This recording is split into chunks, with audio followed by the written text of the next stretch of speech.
So we're ready to start to assemble our Black Forest Torte. Remember, Torte is German for layer cake. Gâteau is French for layer cake. Black Forest is a traditional German product, so that's why we use the term Torte. So these are our components that we're going to need to get ready. So first thing we're going to have 2 of our 8-inch chocolate genoise cake that we made in class. We have dark sweet cherries. You could use dark cherries or you could use the bright red sour cherries. We're going to go for the sweeter side, the more traditional Bavarian version, so that's why we're doing the dark cherries. You'll need a serrated knife, your offset frosting spatula, a bench scraper to make sure the sides are nice and smooth. Now, to keep the cakes moist, because we know when we talked about genoise cake that they tend to be on the drier side because there isn't a lot of fat in this cake. So this is the simple syrup that we made already in class. We made this day 2, the same day we did buttercreams. So this is our stock or simple syrup. Now we want to flavor it and turn it into dessert syrup. So this is Kirschwasser. It's a German product. Kirsch means cherry, Wasser means water, so it's cherry water. And this is a cherry brandy. And that we're going to add this about a tablespoon or ½ ounce per 8 ounces. So there we go. And now we have just flavored our dessert syrup into cherry to match our Black Forest cake. So I'm going to put my lid back on my squeeze bottle, just give it a little shake, and I'm ready to go. Now, if you can't find Kirschwassers, it's starting to become really available. Try not to use cherry schnapps because that is red in color and it will turn everything inside your cake a little bit on the pink side. So try to just find the Kirschwasser. If not, just use vanilla, okay? We have our stabilized whipped cream, which we've already made. We have our pastry bag, just fitted with a ½ inch round. And when we get there, we have our chocolate shavings for final garnish. So I think we're good to go. So what I'm gonna have us do is first fill our pastry bag. Again, because we're working with whipped cream, twist it, put the bag inside the tip, make the collar. Remember, your hand goes under the collar, and we're going to go ahead and fill. Remember, try not to add more than about a cup and a half. We can always refill the bag. We don't want to overfill the bag so it ends up coming out while we're actually filling the cake. We twist the bag, and now I'm just going to set this down and wait. So this is in my holding pattern. Now we're going to come on over, and when we look at these cherries, guys, you can see I have them on a paper towel.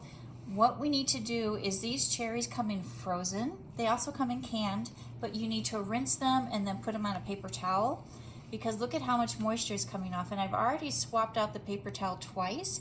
If I didn't dry these, they would end up making the cake too soggy. So part of your mise en place is to rinse your cherries and then put it on a paper towel.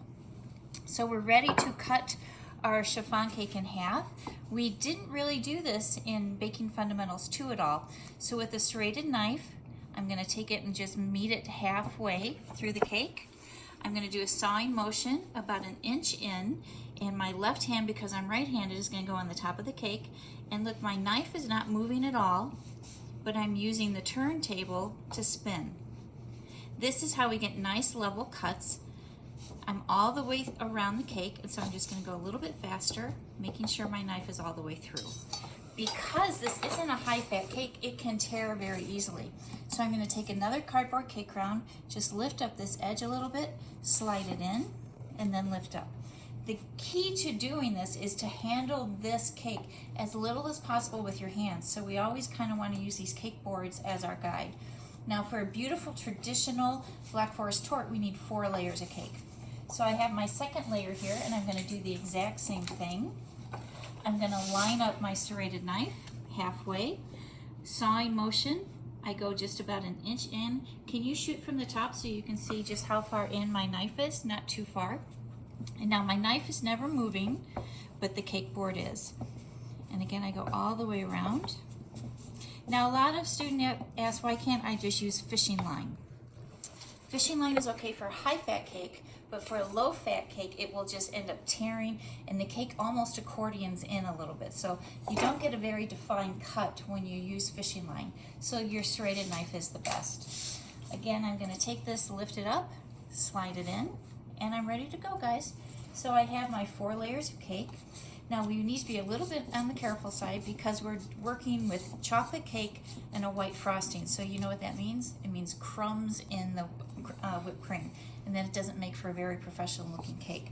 So you're always going to see me just kind of come back and brush this off. What we want to do now is make sure our cake is nice and moist. So with my Kirsch dessert syrup, I'm going to put a nice layer down. And again, if you can zoom in for a second, you can see this cake when I touch it. Can you see that in the camera? You should be able to see the dessert syrup. If it soaks in too quickly, like right in the center, I need to come back and put a little bit more dessert syrup down to make sure that my low-fat cake is nice and moist. So that's step one. I'm going to take my chantilly cream, and what I'm going to do first is just put about 2 tablespoons down. And what I'm trying to do is to put that protective coating down that we learned in Baking Fundamentals 2. So my spatula is at a 45-degree angle. I push away from me and I come back.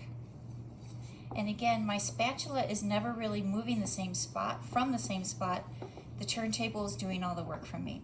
And again, all this is doing, guys, is just putting down a protective layer so that when the cherries go down, they don't seep into the cake.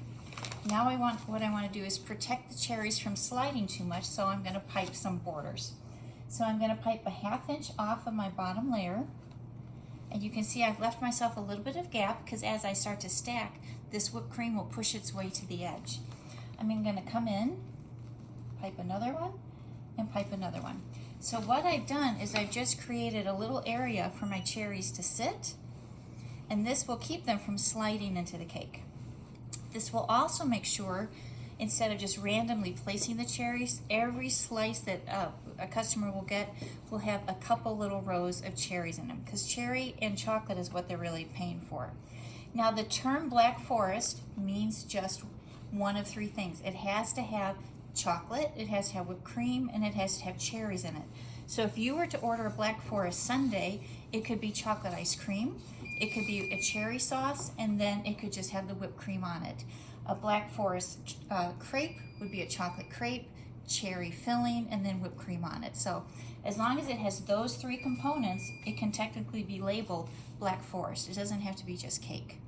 So I have my first layer done. What I'm going to do is now take this to the edge. You see I'm going to line up my edge. I'm going to slide my cake board right off. Now what I want to do is just kind of nestle this in to make sure that it presses down into those cherries, and then I'm going to repeat the steps. So dessert syrup, a nice amount of it. You can really smell that Kirsch. If you're serving a cake and you know that there's going to be some kids in there and you don't want them to have the Kirsch, you could put some cherry extract in here, and then you will still get the cherry flavor without any type of alcohol content at all. Again, I'm going to do my circles, fill it in with my cherries, and I'm going to do this for one more layer, guys, and then we'll come right back. So I've got all my 4 layers built, but now look what we have. We have a little bit of a gap. When we cut this cake, we want the cake and the filling to be almost equal thicknesses, which I think we have, but I don't want to see this big gap. So I'm going to go ahead and take my pastry bag, and this is the easiest way to do this. I'm just going to do right along these seams, fill this in. We did this in Baking Fundamentals 2, but for some of you it's been quite a while since we've taken that class. So this is good. I'm going to take my bench scraper, and I'm just going to go right along the side of the cake, and look how that filled that in beautifully. If you see you have a little bit more of a gap, I'm just going to come back, fill that in. Take my bench scraper one more time, and now my sides are sealed. What I've also done is taken away any cake crumbs, so I shouldn't really have to do a crumb coat with this, but I have a few little crumbs on my turntable, so I want to go ahead and just wipe that off, because I remember I'm dealing with white icing and chocolate cake, which is a pretty difficult thing to master so that we don't get a lot of crumbs. Now what we want to do is start with the top of the cake and work our way down the sides. So again, I'm going to put quite a bit on the top. Frosting spatula in the center. This is repeat technique from Baking Fundamentals 2. Remember, I'm going to push it to the edge. Look at that. You don't see me going across the cake. I'm not worried about the smoothness of it right now. I just want to make sure that I'm completely sealed. So if the camera can come around from this way so you can see my angle, because I am right-handed, so you're going to end up always seeing me go from crossing over the cake. This is what pastry chefs do. So first, your index finger has to be halfway down on the frosting spatula. Go ahead and load this with some whipping cream, press into the cake, go back and forth just about 2 inches, and you'll see I'm lifting off where there is whipped cream already. I'm starting where there's whipped cream, so I'm going back and forth, and you'll notice I come back where there's cream. I never want to swoop this way and come, because I could end up getting some cake crumbs in my frosting spatula. So always start where there's whipped cream or buttercream and pull your spatula off, the same technique. So back and forth. Now this first cake we're going to end up masking, because Black Forest is classic for having chocolate shavings on it. So if at some point I do end up getting some cake crumbs in my chantilly cream, with this cake it's going to be okay, because it will have some chocolate shavings on it. So again, you can see me, I'm not worried right now whether the sides are smooth. I'm just making sure that I have my chantilly all over it. So here you can see, if I just kind of pull this over, I want to just spin this and make sure that I don't have any cake crumbs and I'm completely frosted. So I think I'm good to go. So what I want to do now is I'm going to hold my bench scraper at a 45-degree angle. So can you see that, or is my hand in the way? Oh, I got it. Okay, so I'm just going to start to spin this. I'm putting light pressure down, and look at all of the chantilly that I'm pulling off, and you see how I'm starting to get straight sides. Always make sure the point of this bench scraper is in the bottom of your cake. That will hold it nice and level to the cake. Spin, spin, spin. And look, I'm nice and smooth, so this is okay. Now I'm going to take my bench scraper to the edge of the cake, pull it towards the center, spin my cake, do the exact same process.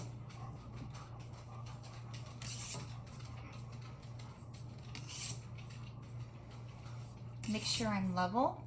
And now what I see is I do have a little bit of cake showing, but I'm just going to clean up my sides one more time. I'm going to put a little bit of chantilly right on the top. And if I see that I'm going to have an area where I can't really get it completely clean, I'm going to do a swirl technique. So I'm going to hold my spatula right in the center of the cake, light pressure, and then look what I'm going to do. I'm just going to spin this, and I'm going to slowly pull this back, and this will give me a little bit of pattern at the top of the cake. And I can do that, and what I've just done is I fooled the eye. So no one would know that I'm going to have a little bit of cake visible. Okay, so this is ready. I'm just going to clean off that edge a little bit. And then guys, guess what? Now we're ready to actually mask this cake. So let me just get this off the turntable, and then we'll be ready to go. Okay, so we're ready to mask the cake. So remember, masking is the process where we're putting something up the side of the cake. When we talk about this masking, we always want to coincide with what's in the cake. So we have chocolate, so we're going to mask the sides with chocolate. So I take a handful of it, my hand goes down at the bottom, I lift up, and then I go over. And you'll notice I'm going right over the bowl that has the chocolate shavings in it, so that when I'm done, they'll just flow right back into that container. Try to work as quickly as possible, otherwise these chocolate shavings can start to melt in your hand. We want to try our best to not get the chocolate shavings on the surface or on the flat part of the cake, the top part, because it will ruin our beautiful chantilly buttercream. So I've got this all the way around. I'm going to take my thumb, I'm going to clean off my cake board, and at this point I want to take a look to see if I have any gaps. And so maybe here I'm going to come back and just tap a few more on. I don't want to cover completely with the chocolate shavings, because I do want the customer to see that there's some beautiful chantilly here. So you can see that's why I have a little bit of a gap, and I'm not coating this completely. So there we go. So this is ready. I'm going to set it back down. And what I want to do And again, this is a European technique, still done to this day. I'm gonna mark the center of the cake. So I would take a biscuit cutter, I'm gonna go right in the center of the cake. And then I'm gonna take some of my shavings, trying not to get them to drip on the edge, and I'm gonna put these right in the middle. Push this to the edge of my cutter, and then I'm gonna lift up. So I get a nice, perfect center. Now what I wanna do is mark the cake, because even if this cake is sold as a whole cake, we still kind of want to mark the portions. And if this was going to a restaurant, each rosette that I put on here will mark a piece of cake. So I start at 12 o'clock, I'm going to do a rosette. So 1, 2, 3, 4, 5, 6, 7, and 8. So I have a beautiful cake to serve 8 people. You'll notice I switched to the star tip because it's more appealing. And now I could put a chocolate piping on here, or I could do a cherry. Again, I'm going to want to mark that what I have in the cake. So I'm going to take one of my cherries from the inside. I'm going to press it right in. If you had a lot of time, you could do a marzipan cherry that you would learn in decorative class, and they could go on. The nice thing about this cake now, guys, is because this whipped cream has been stabilized, this cake at this point can be frozen, even with the cherries on, because the cherries have been patted dry, so they shouldn't drip with any type of moisture. So on a heavy production day, I can make all these, I could freeze them and then pull them out when I need them, especially if you're in a hotel. We always want to kind of work, about 3 to 4 days in advance. The shelf life of the cake, once it's completely built like this in the cooler, is going to be good for about 5-6 days. Once it's sliced into, the shelf life starts to go down a little bit because air is exposed to the cake.